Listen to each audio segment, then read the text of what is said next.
আমাদের স্বাধীনতা, সার্বভৌমত্ব, রাজনীতি, অর্থনীতি, ধর্মীয় সব দিক থেকে তারা আগ্রাসন চালাচ্ছে। ভারত চাচ্ছে, আমেরিকা চাচ্ছে, পশ্চিমেরা চাচ্ছে, ইউরোপীয় ইউনিয়ন চাচ্ছে বাংলাদেশের পার্বত্য চট্টগ্রামে 3টি জেলাকে কেন্দ্র করে 10% খ্রিস্টান বানিয়ে তারা আলাদা একটা রাজ্য গঠন করবে, আরাকানকে যুক্ত করবে, 7 সিস্টারের একটা অংশকে যুক্ত করবে। আমরা পরিষ্কার বলে দিতে চাই, সেনাবাহিনীর গায়ে যদি আরেকটা ফুলের টুকে দেওয়া হয়, আমরা গাজীপুর ঢাকা থেকে লং মার্চ করে যুদ্ধের জন্য প্রস্তুত হয়ে যাবো ইনশাআল্লাহ। আমাদের স্বাধীনতা, সার্বভৌমত্বের ব্যাপারে কোনো ছাড় নাই। উদাহরণস্বরূপ যদি বলি, পাকিস্তানের বেলুচিস্তান, যাদেরকে বেলুচ আর্মি বলা, পাকিস্তান প্রায় 200 বিলিয়ন মার্কিন সমপরিমাণ ডলারের অর্থ খরচ করেছে এই বেলুচিস্তান স্বাধীনতাকামীদেরকে দমন করার জন্য। তুরস্ক পিকেকে, এরপরে হচ্ছে আরেকটা জঙ্গি সংগঠন, এদেরকে দমন করার জন্য যুগের পর যুগ 47 বছর ধরে লড়াই চালিয়ে যাচ্ছে। তুরস্কের 30,000-এর মতো, আর পিকেকের প্রায় লক্ষাধিক মানুষ মৃত্যুবরণ করেছে। স্বাধীনতার প্রশ্নে কোন রাষ্ট্র বিন্দু পরিমাণ, চুল পরিমাণ ছাড় দেওয়ার কোন প্রশ্ন ইতিহাসে নাই। আমরা বাংলাদেশের সরকার এবং স্বরাষ্ট্র মন্ত্রণালয়কে বলতে চাই, সেনাবাহিনীর উপর আক্রমণ হবে, দেশের স্বাধীনতা নিয়ে ছিনিমিনি খেলা হবে, পশ্চিমাদের আগ্রাসনে দেশে কায়েম করা হবে। আপনারা মুখে মুখে মুখে এই কি বলে আঙ্গুল চুষবেন, কোনো প্রতিবাদ করবেন না, মিডিয়ার মধ্যে আসবেন, এটা আমরা কখনো বরদাস্ত করবো না। ঠিক কিনা বলুন? প্রয়োজন বোধে সেনাবাহিনী ব্যক্তিগতভাবে তারা নির্বাহী আদেশে কোন রাষ্ট্রের কাছে জবাবদিহির করার প্রয়োজন নাই, কারণ সেনাবাহিনী বাংলাদেশের স্বাধীনতা, সার্বভৌমত্বের অতন্ত্র প্রহরী। তারা কোন ইউনুস, স্বরাষ্ট্র মন্ত্রণালয়, কোন মন্ত্রণালয়ের কাছে জবাবদিহি করার প্রয়োজন নাই। দেশের বিরুদ্ধে, সেনাবাহিনীর বিরুদ্ধে আঘাত আসছে, সেনাবাহিনী পাল্টা অ্যাকশনে যেতে হবে। ঠিক কিনা বলুন? সেনাবাহিনীদেরকে আমরা অভয় দিচ্ছি, এদেশের 16 কোটি তাওহীদি জনতা, 2 কোটি বাদ দিলাম, 16 কোটি তাওহীদি জনতা আপনাদের পাশে আছে, আপনাদের পাশে থাকবে।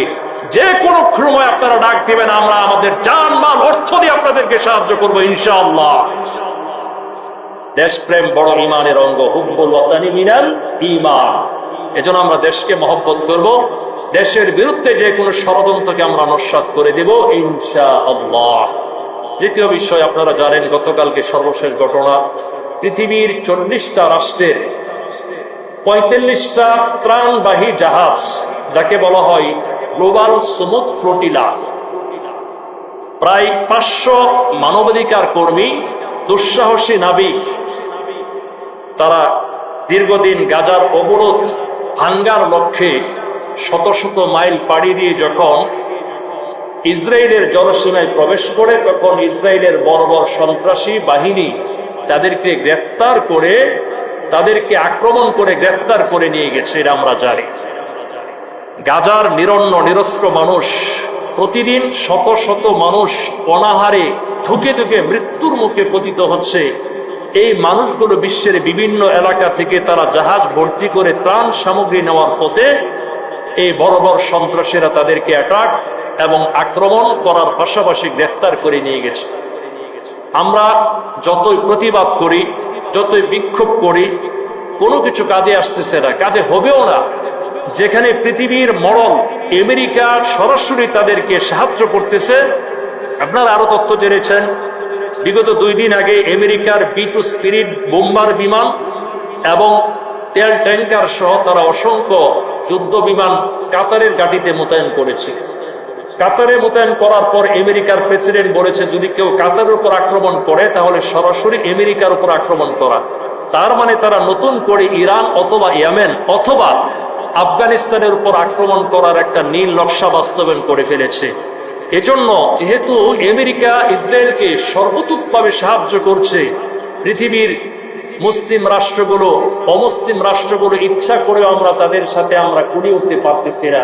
এজন্য আমরা আল্লাহর কাছে দোয়া করি, আল্লাহ তাআলার সাহায্য ছাড়া গাজার মানুষের পাশে আর কোনো মানুষ নাই।